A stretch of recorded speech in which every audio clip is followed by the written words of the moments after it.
Hi, everyone. This is Michael Conan representing the TooMedToo Star Wars Network. We've got your fix. And this is the Holocron House. I believe it is session 15 of the Rise of Skywalker Visual Dictionary.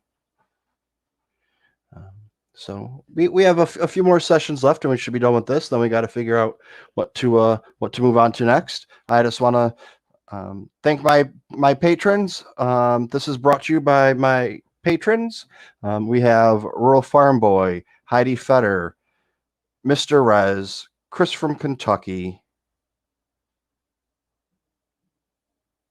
Kylo Ren Flores, and Kylo Customs. If you'd like to join them, help supporting the channel, you can just go to patreon.com/TooMedToo. And starting in the month of August, there are going to be some new tiers going in there. There's going to be a $2 tier, a $5 tier, a $10 tier, a $20 tier, and then some other, maybe another tier or two up in the higher levels that we're going to be toying around with.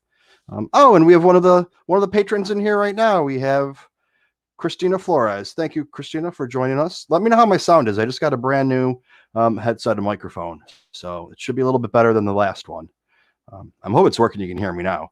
But we had Rural Farm Boy in here trying to get in here to do this with us. The link is in the chat. If anybody wants to come in here and say hi or talk about this book with us, they feel more than free to do it. But he was having some internet issues, so he wasn't able to stay in. But okay, let's see here. We are on page 142. Let's see where this takes us to here.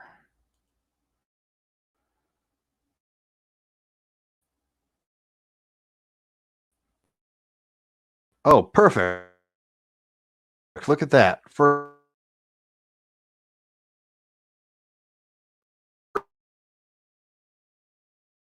time.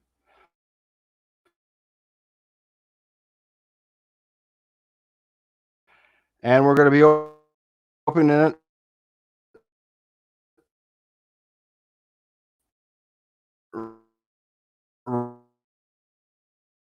right up and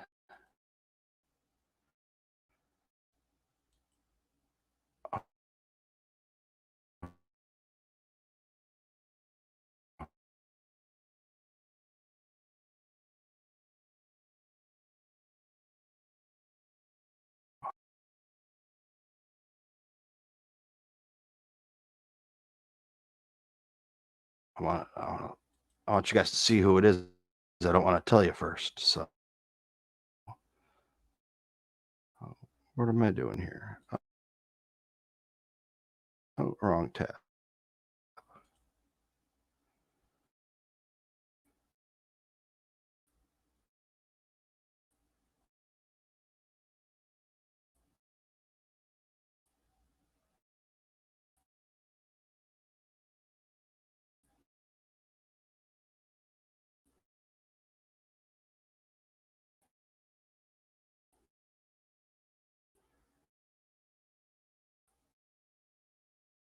Oh, we got no.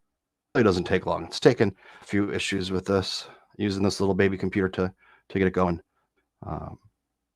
But while we're waiting, while it's loading up here, I'll just start with the son of a gun. Ain't technology. Oh, no, it came back. It's like it's brought it over to that other page.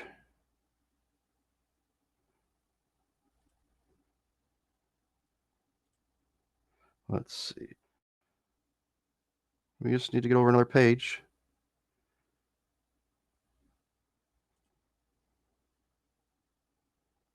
All right, there we are. Zori Bliss.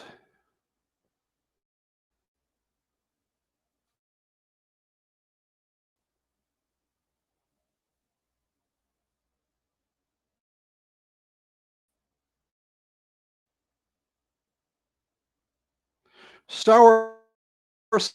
How you? All right. Oh, is that picture fuzzy for you guys? I don't want to give you guys a fuzzy picture, so we'll try and see if I reload it if it works. Hopefully, it doesn't crash. This bad boy.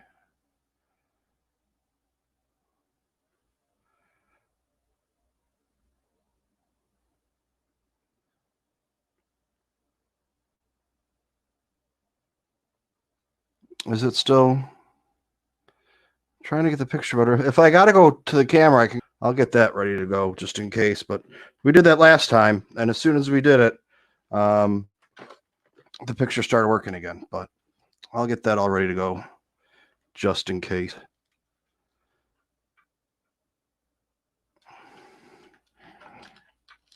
But in other words, I'll let everybody know right now. Do a little shameless plug-in.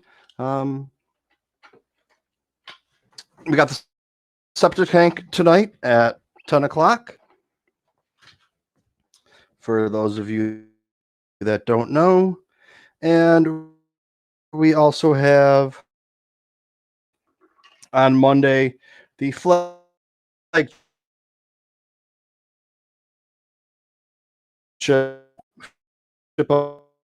We have the Bacta tank. And it is going to be this week. The featured guest is going to be none other than Lauren Romo from the Galactic Podcast.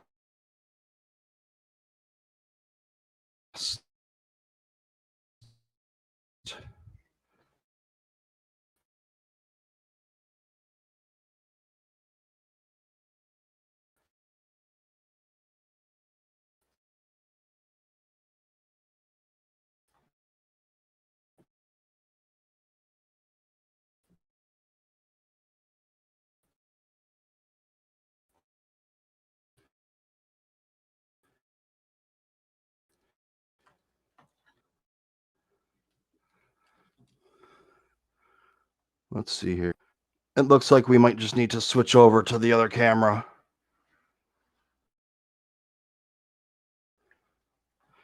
Uh,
All right, and hello everyone. All right, we're going to go like this now, because we're having some issues with the cloud reader, but we're up and ready to go, and we'll see what's what. Let's see here. I'm trying to make sure that picture's good. Somebody got pretty flowers for their birthday.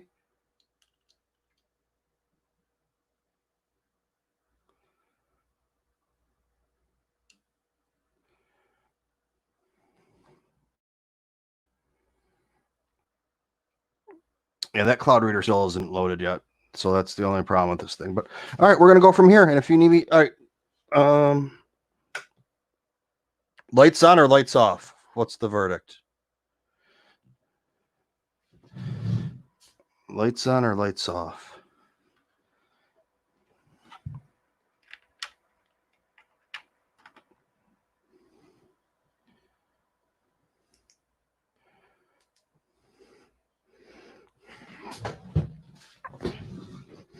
Oh.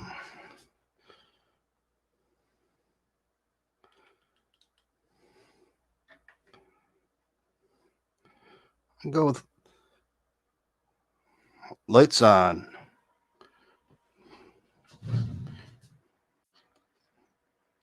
All right. All right, so here we go.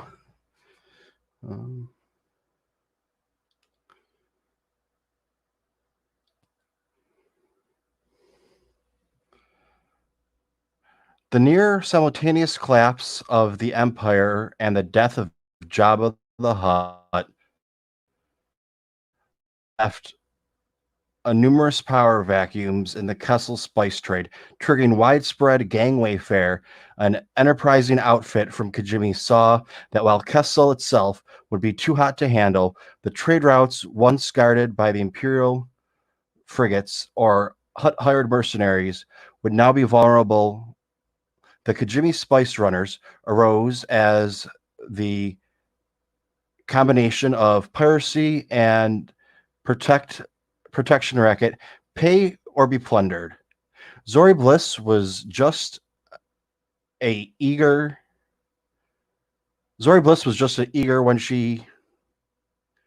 Oh, wow, I missed words there completely. Zori Bliss was just a teenager when she joined this group, learning at a young age many skills necessary for survival in the underworld. She now leads the Spice Runners. Okay, and you can see up here we have, I'll bring that in a little closer for you. Get that focused a little bit better, maybe. Zori Bliss, Poe Dameron have an emotionally complex relationship. Having met when they were teens, Poe left the pirate life behind while Zori excelled at it.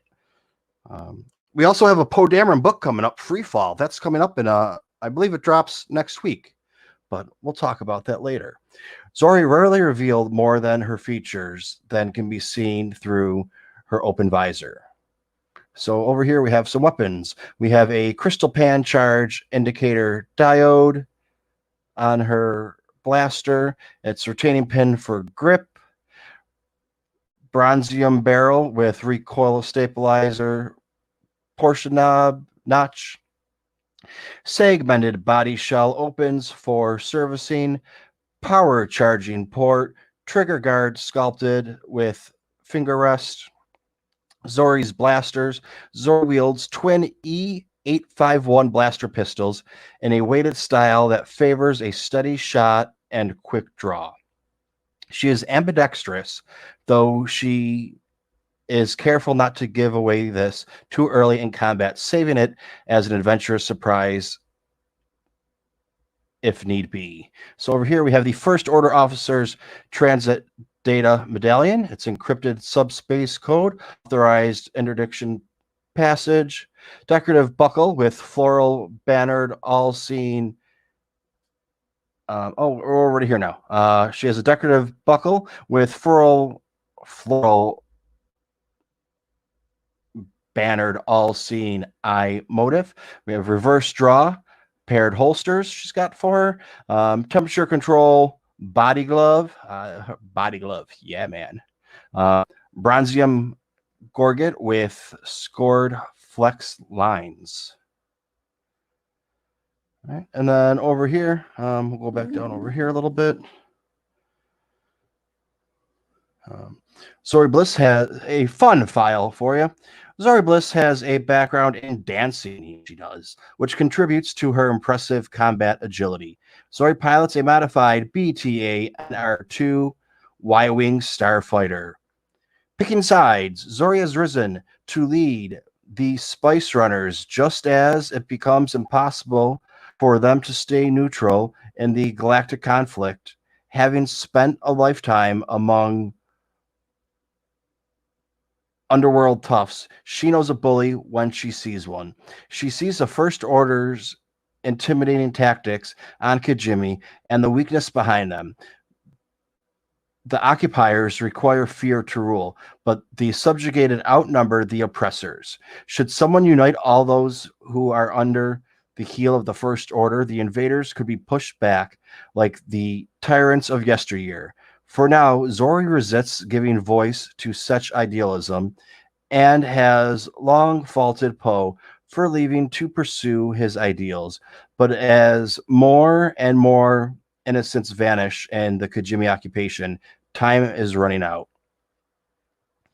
So I find that kind of interesting that, you know, we know in the movie Zori's giving Poe a bunch of crap for leaving and doing what, you know, he feels is right. But in The Rise of Skywalker, Poe is giving Rey a bunch of crap for staying and training and doing what she thinks is right. So, you know, you kind of have that double-edged sword. Zori's like, you left us when we needed you.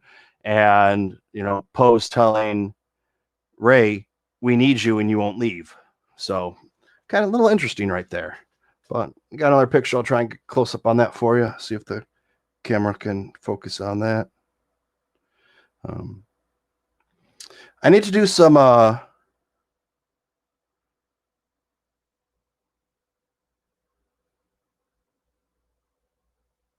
just saw Reginald Dorkshire. I don't know what that means, Mr. Rez. I told you I'm a funny fucking guy, dude. Anyways, okay, let's see here. That picture, it was the sensor array built into Zori's helmet projects a holographic overlay onto her visor with a customizable set of useful data. You know what? Oh, I don't feel like switching it. I think I got it on the wrong camera or on the wrong thing. So give me 1 second here. Let's see how this does. Whoa, everybody. All those beautiful flowers again. If we put that there like that and put there, maybe if we bring this a little closer then.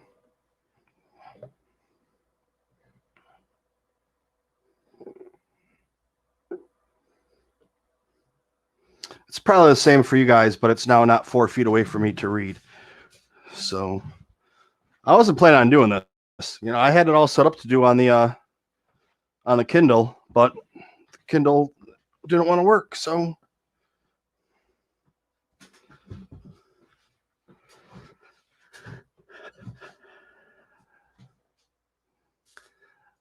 all right. Complicated relationship. Zori first met Poe Dameron when he joined the Spice Runners as a teenage runaway. His daredevil attitude and amazing piloting abilities had a big impact on the outcome of their heist, and the two made a great team. She taught him valuable underworld skills such as hot wiring and forgery, while he improved her piloting skills either through direct instruction or by goading her to outfly him. Poe eventually left the Spice Runners when his conscience got better of him, and he remembered his familial heritage. Raised by former members of the Rebel Alliance, Poe returned to a life of duty and responsibility. The Spice Runners suffered in his absence, and Zori took it personally. So here we go, a data file on Zori. Her name is Zori Bliss. She's from Kijimi. She is a human. She is a Spice Runner of Kijimi, as that's her affiliation. She's kind of short. She's 1.62 meters or 5.4 inches. I guess that's not that short. Her specific age is unknown, but she's somewhere in her mid 30s. And we see over here, we have some more information on her. We have a right-handed blaster, cross down from left holster, hardened bantha leather cross-draw holster, holster leg strap. We have a, let's pull this out of here. Switch over to the other side now. She has a bronzium finished, denotes leadership rank, tinted polarized transportation viewplate, vocoder grill with loud hailer settings, bronzium vambrance used in deflection and unarmed combat. So up here we have the side view of her helmet, and she has a sensor-packed crown, subspace transceiver antenna, air filtration scrubbers, communication controls.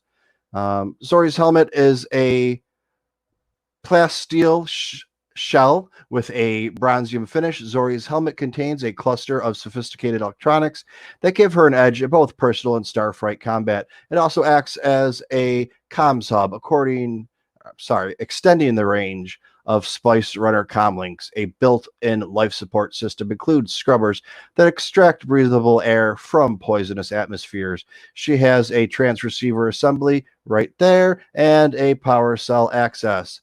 And the famous Spice Runner heist. Anak Station, deep space handover, avoiding Guavian patrols. Borosian, Avabash, Aerobentium, a Spice Runners absconded with the entire greenhouse. Ganarian Run, stealing from a crop grown by an ex-Imperial battle with antiquated TIE fighters used. Lilianic Spice Run, escaping pirates through the Tarch Nebula, and Mon Gaza, required outmanning a New Republic patrol through Old Zugga Challenge Pro Pod Race course. Wow. Yes, cross draw. Real Front Boy wants to make sure everyone knows that it's called a cross draw. When you have them like this, you can grab. You could also, it helps out because, and you can either grab them across from you, or you can grab it inverted and swing it around. So both those are actually very helpful on here. All right, and I just got ready to go to the computer to turn the page, but I guess I don't have to go over there. Oh, Babu Frick!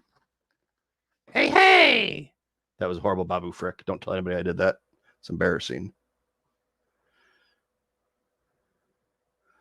I don't know. What's Mr. I don't know what Mr. Rez is talking about. And how did Mr. Rez get his in Colorado first? Although, Mr. Rez, yours did cost the most to send out of anyone's. What I also learned is that because there was that one item, which you now know probably what it was, that melted when I put the sealant on there.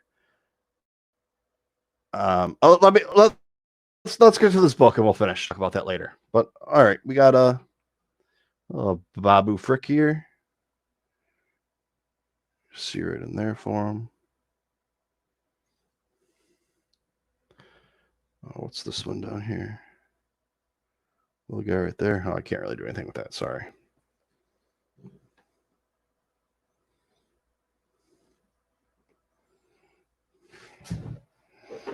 All right.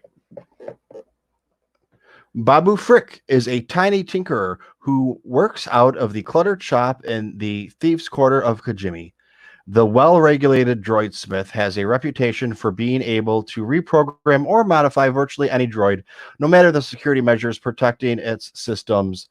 Gleeful and wide-eyed, Frick cares little that his work is illegal. He enthusiastically relishes the challenge and loves the puzzles presented to him by cutting-edge anti-tamper systems. Babu bypasses well-intentioned safeguard to run submissive droids into dangerous weapons, confident that his tiny size rarely registers as a threat to the most combat automa. Oh, and while I have you guys in here, I'm going to take a little quick poll, people in the chat. I have 2 videos to post that I need to edit and post. One is 40th anniversary Funko Pop for The Empire Strikes Back. Amazon exclusive, and the other one is Yoda or Baby Yoda, or maybe both. I'm not going to tell you. You're going to have to watch to find out. But do you want? I mean, one's going to go up tonight or tomorrow, and then one's going to go up tomorrow or Monday. It's just which one do you guys want first? You want Baby Yoda, or do you want the Tauntaun and Wampa? So tell me in the chat, and whatever the most answers are is what I'll post first. All right, so right here we have buttons large enough for Babu to step on for the data pad console. So yeah, he's small enough. He's got to step on that bad boy. We have a droid brain surgery. Frick affixes connectors from his bespoke slicing device to C-3PO's most delicate cognitive unit interface points, initiating a custom radioactive memory purge. Then right here we have a K1 RF Workbench droid. It's raising hydraulic platform. It has articulated lamp. We have a Archnick manipulator, digits locked, and rigor mechus oxidation.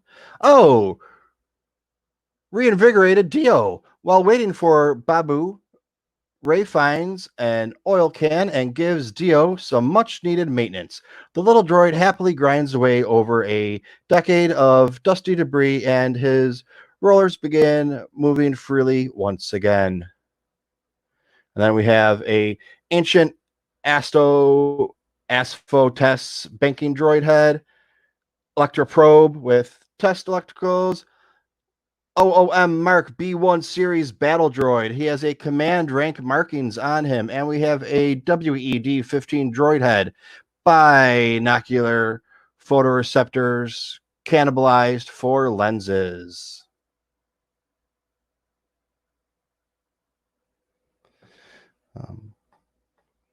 And then we have a single draw oil bath from the fun fact file. Bubbles in the corner. Aside from lubricants, it holds a custom recipe clean cleanser that restores really tarnished parts.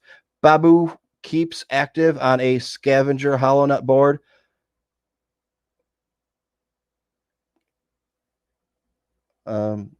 Contacting fellow gearheads and other sectors of the galaxy. Babu's Workbench. Babu's Workbench is a squat blockhouse atop a crest facing the city center, cramming with a wide variety of droid fragments and tools. The inner walls are lined with grooves stuffed with conducting cables, useful in heating the space and providing the power needed for Babu's craft. He earns his power allotment by serving as a go-to mechanic in the thieves' quarter, but his specialty droid modification and security countermeasures work and is exclusive to the Spice Runners, of which Babu is an honorary member. So only one person wants to see a child Funko Pop. That's it. One. There's 5 people watching. Only one person cares about what we do. Okay, maybe it will be the child then. Unless we get some more votes in here. We got Reginald Dorkshire in here. All right, so legendary droid smith. Droid minds are boxed in by an array of dampers, strictures, and hard-coded prohibitors programmed for the safety and security of organic beings. Society has accepted that if droids could truly think, there would be a probability of abuse or, in the extreme, civilizational collapse. Babu doesn't seem to engage in such physiological debate. He simply calls droids tools that can be friends and performs whatever modifications are purchased for him. Though Babu is not as enlightened as some impassioned droid rights activists, he admires droids' designed features and does show some sympathy for their plight. His benchside manner is a tender one, and he does his best to put skittish droids at ease before they undergo what may be horrible procedures. Babu only works for the crew nowadays. That's not you anymore. That's Zori Bliss to Poe Dameron. She was still kind of angry at him at that time. Portable heating torch. Available output setting lets Babu's torch function as a welder cutting torch or soldering unit. And then we got the stone here. We have this dude's really short. Babu Frick is his name. Kajimi is Holderworld. Species is Anzalian. He is a spice runner of Kajimi's for his affiliation. His height is 0.22 meters, which is 9 inches tall. He is 85 standard years of age.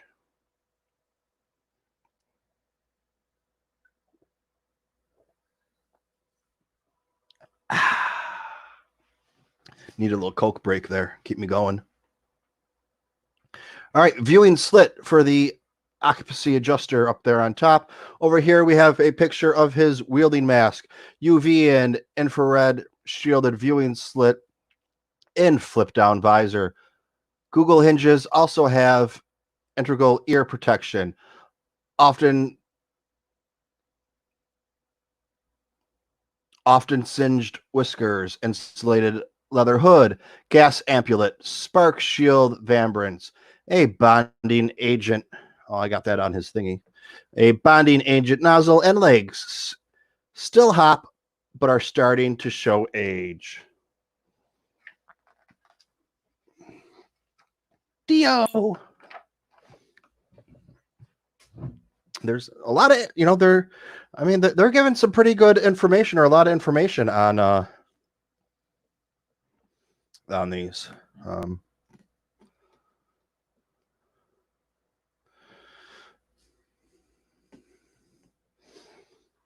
I heard a rumor, everybody, that Rez is going to come on the septic tank, just his voice though, not on picture, and talk for a few minutes tonight about maybe something that showed up in the mail. I don't know, but we'll see. He's sometimes kind of wishy-washy.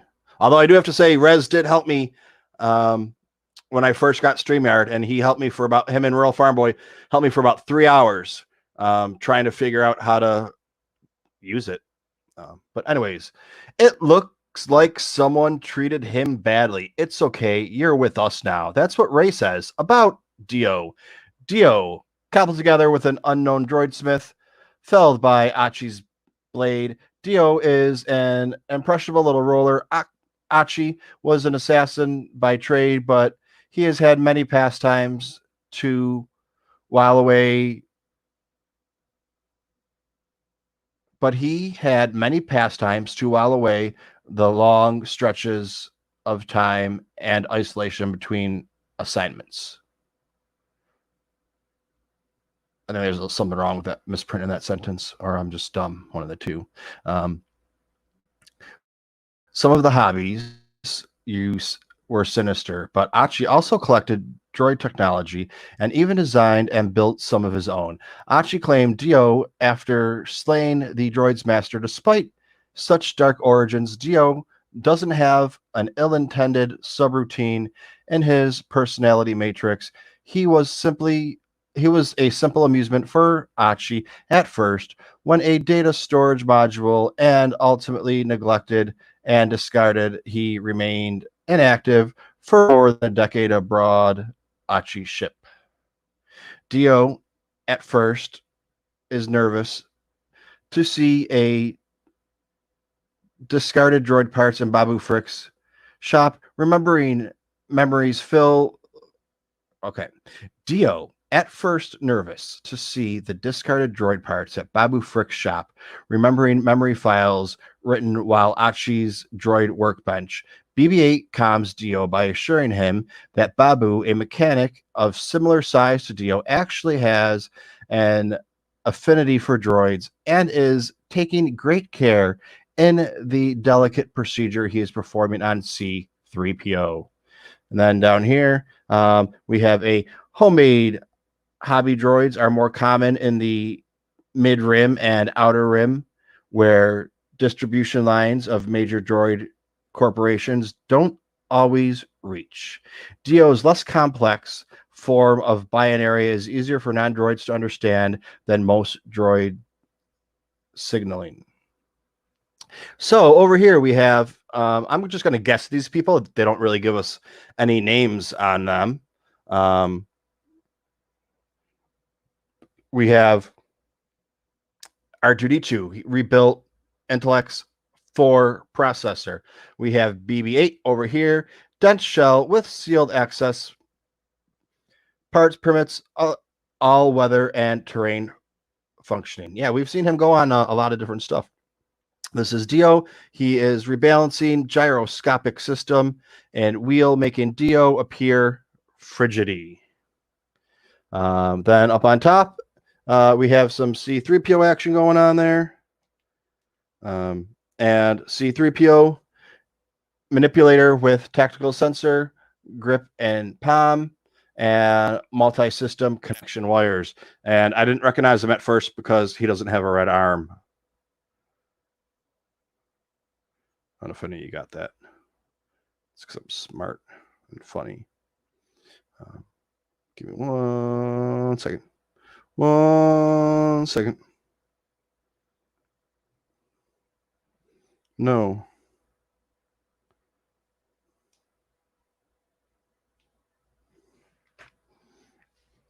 Okay, down here we have inter-droid relations C-3PO's heightening sense of order and protocols cause him to assume the superior air of nursemaid to his smaller astromech companions, particularly the newest and youngest additions to the droid crew. R2D2 C-3PO's counterpart for decades isn't too intimidated by the taller droid's rules of etiquette and has no problem responding to an impertinent but good-natured rebuttal. BB-8 was, for a time, the wide-eyed new recruit, keenly aware that he was only rolling around in the company of mechanical legends of the Rebel Alliance. But now BB-8 serves as the season's guide to the and guardian of little Dio, who has imprinted on him like a hatchling. So then we have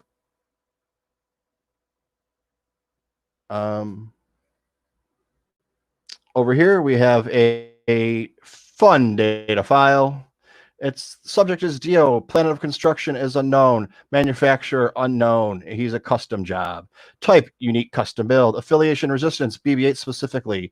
He is 0.46 meters, which is 1 foot 6 inches tall. He is unknown, but he has at least 14 years of age. And here we have a side view of Dio. He has cooling vents right here on the side. He has long range antenna. And then we get to this big picture of him. He has acoustic signaler transmitting a simplistic form of binary droid speak. He has a custom cognitive unit, triple photoreceptor array, transmitter array. And then we get down to his primary articulation joint.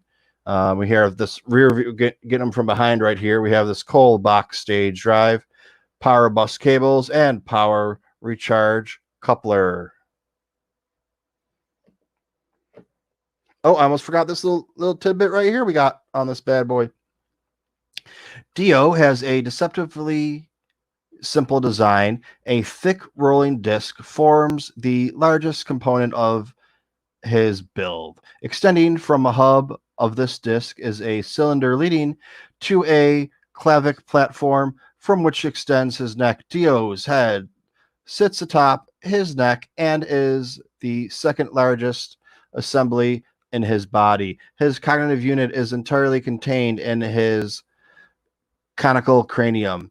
On the narrow end of the cone is an acoustic singular, where the wider end has an array of sensors and transmitters. In the back of his head is a data port. Dio has a cold box storage drive distinct with his brain and his transmitters, meaning he can act as a carrier but cannot access the data. He inadvertently becomes a source of intelligence about the planet Exegol for the Resistance.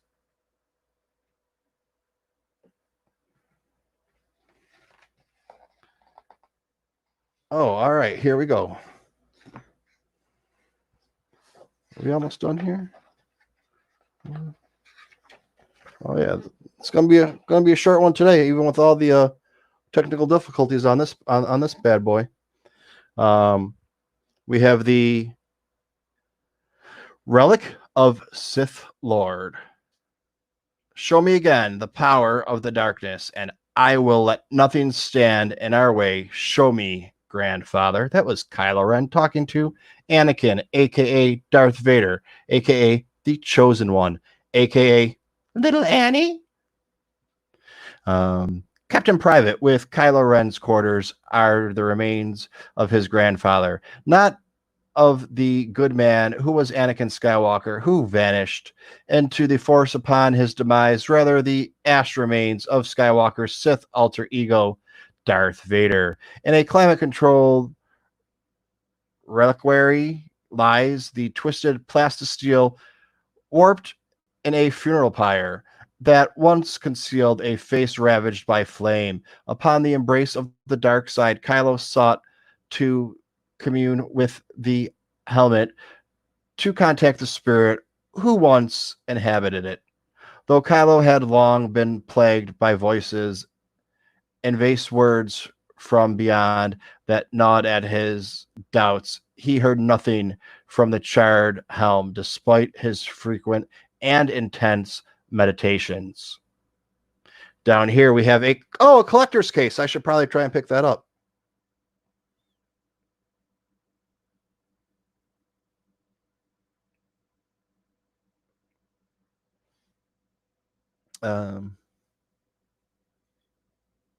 Because it's not a Funko Pop, so I can collect it. So, okay, let's see. We got an upper plate in locked position. We have a heat extractor for temperature control systems. Down here, we have a collector's case. When not atop a plinth of Mustafarian obsidian, the charred helmet rests with a case custom design to first order technicians inside the Magisteel shield interior. The helmet is shielded far from radiation and sensor scans. Its contents, a locked secret, an access keypad allows Kylo to open the box, and the SCOP pad link port on its side lets Ren assign access to program key cylinders. Should he so desire. The box's hinges are on scavenger. Wow, the box's hinges are on servo motors so that the entire assembly smooth slides open upon release. The ambervadum. Real farm boy, I need a pronunciation on that word. Abverbudum outer shell has been made blast proof at great expense. So we have a keypad here. A sequence dependent access code is needed to open the case. And then we can see, I'll see this is the last thing we see of Vader and I almost said The Last Jedi. The Return of the Jedi, originally called Revenge of the Jedi, but Lucas didn't think that Jedis would seek revenge because they're good guys. So that's why we went with Return. And over here we have Legacy, Vader's helmet. The Bazaar is functional breathe screen that concealed Vader's face was not just an instrument of intimidation, it was vital for his survival. The mask and helmet locked around Vader's head, trapping him in a vacuum sealed hermetic environment. Vader's ailing health, a side effect from the horrendous burns he sustained on Mustafar, required that his vulnerable organs remain free of contaminants, while his cybergenic components did the arduous work of keeping him alive. This meant Vader's speech, sight, smell, and hearing, all attributes he had once employed unmasked, were now only possible through his helmet. While the helmet would be a symbol of power to some, it was equally a symbol of weakness and dependency. Adveridum. Adveridum. Adveridum.